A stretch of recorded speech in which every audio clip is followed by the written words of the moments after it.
Now, the rebuilding a world economy after the war, the post-war era, is another important aspect which we need to cover it completely and clearly, because we have seen the World War One, then we have seen the impact of World War One, and how did the country started to gain back from World War One, and then how did they move further, and what happened next. So after the country started to recover slowly after the Great Economic Depression, within a very short span of 20 years, the world has witnessed the Second World War. The Second World War has played a very major role in the lives of the people, and not only the people, in every corner of the world, the impact has been felt. And this is the dangerous man-made catastrophe which has been experienced by the 20th century people. Nearly 60 million people died because of the Second World War, and many of them are soldiers and the working men. And in the First World War, if you look closely and study closely, it led to the emergence of USA as a dominant power after the World War I. When we discussed about the post-recovery period of World War I, US is lending money to UK, where prior to this UK was filthy rich. It's having excess trade, surplus trade, but the situation changed after World War I. But after World War II, US dominance also came down a bit, and USSR dominance started to increase. USA and USSR together fought against the Germans, Nazi. Germany people also improved very well their economy in the past 10 years before the World War II. They also gave a very tough fight. Only with the entry of USSR, the game has been changed completely. USSR, initially it was a very undeveloped, backward agricultural country. But as the time passed on, as years changed on, when the capitalist world like USA headed countries were struggling with economic depression, the country which has seen the capital stability, fully economic stable and strong army, and gave a very good lesson to the world through the new concept of communist policy. So it also gave a chance for the Russia to emerge as a superpower nation in the world after the Second World War. And then along with this, it also maintained the stable income for the countries. Why we need to have a stable income?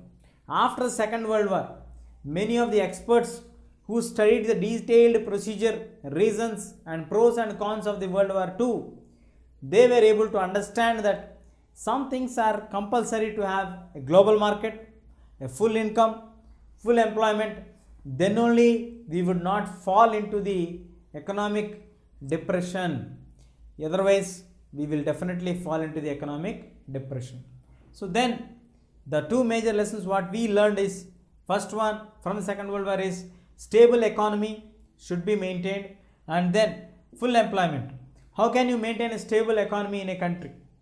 We can maintain a stable economy in a country only with the involvement of that particular country's government in the capital and the flow of the goods.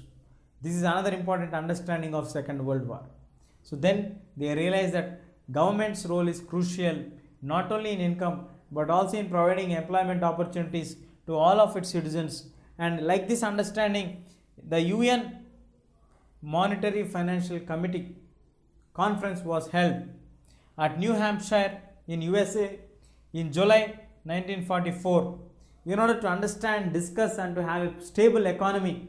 With this, it was also known as Bretton Woods meet, where after the conference they decided to establish the International Monetary Fund and also to develop the countries which are getting newly independence or which are struggling from the colonial problems. The International Bank for Reconstruction and Development, most of the times it is called as World Bank. So these IMF and IBRD are popularly known as Bretton Woods twin brothers or twin sisters. So this started to work from 1947, and USA started to be the game changer from Second World War period. Though USSR has been a stable economic country, the influence of US was more in establishing the IMF and the IBRD. So they made it very clear that dollar would be the determining currency to determine what is the cost of the gold, and with that they decided to have $1 is equal to 1 ounce of gold, and this has been the standard currency of that time. But due to the changes of the situations of the Second World War, as Britain became completely weak and it could not further hold any of its colonies for a long time, they decided to give freedom for some of the countries. So decolonization started, new countries started to become independent, or colonized countries started to become independent. This gave further a boom for the countries to discuss the other possible alternatives.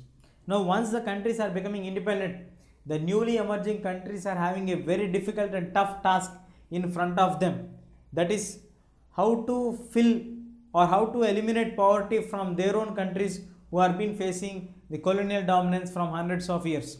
So this started to question the ability of US dollar's determination. Till that time US was a very stable economy, but because of the bankruptcy in US, or because of the turbulences of the finances and the growing of the eastern economies like China, Japan and all these countries, the focus of the IMF also shifted from European countries and the Western countries towards the Eastern Europe, Asian and the African countries. So that initiated the process of having a new group of countries, that is G7 countries, or establishing or asking for a demand to have a new international economic order, that is NIEO. So this is how the post Second World War, the rebuilding of the world happened, and this not only initiated the process for the development of the countries. In this, the dollar mark also lost its prominence, and because of the international fluctuations in the economy, that resulted in the growth of the situations which further raised that dollar could not be further a standard currency, and dollar also started to come down its value in competence with the gold.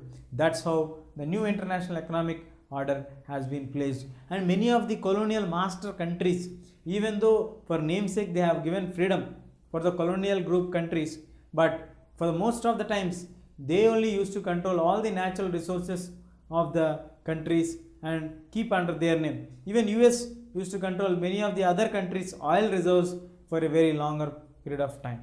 That's how the new dimensions and new outlook of the countries started to come out after the Second World War, and the efforts are being made to improve the standard of living of the people from all sides, and every issue started to be debated, discussed, and then the further action has been taken. That's what we have learned in this unit, and especially in the fourth part of the scheduled part of the lesson, that is the Second World War, the impact of the Second World War and the emergence of the USSR.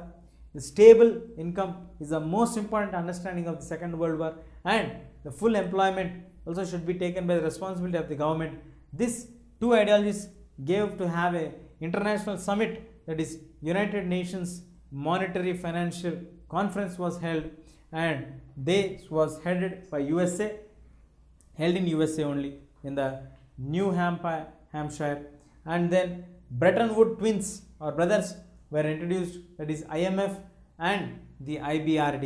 In 1947 they started to work, and the standard currency has been determined as dollar, and that is for 1 ounce of gold. But the situations changed drastically. Dollar also started to be questioned. Why is a dollar a standard currency? Because there are fluctuations in the dollar currency also, and the economic situations also. The newly decolonized countries started to become independence, and they also started to have a new group, that is the Group 7, especially requesting and asking in a loud manner to have a new international economic policy which will bar off all the colonial master countries to hold the natural resources which are not providing any benefits for the own country which owns the reserves. Like this, the country started to rebuild their structure after the Second World War. As the country started to ask for the change of the twin brother system of this Bretton Woods, then the system has got completely changed, and the multinational companies started to shift their production units towards the low wage income country groups in Asia and Africa, which also gave a boom to have MNCs into the Asian corners and towards the African countries, where TVs, cell phones, all these started to come at very less cost, and the economy of Japan, India, and China started to get transformed from a low income group countries to a middle and average income group countries. So that's how the Second World War, and after the World War period, the countries started to grow their economy by building their economic status internally and also globally.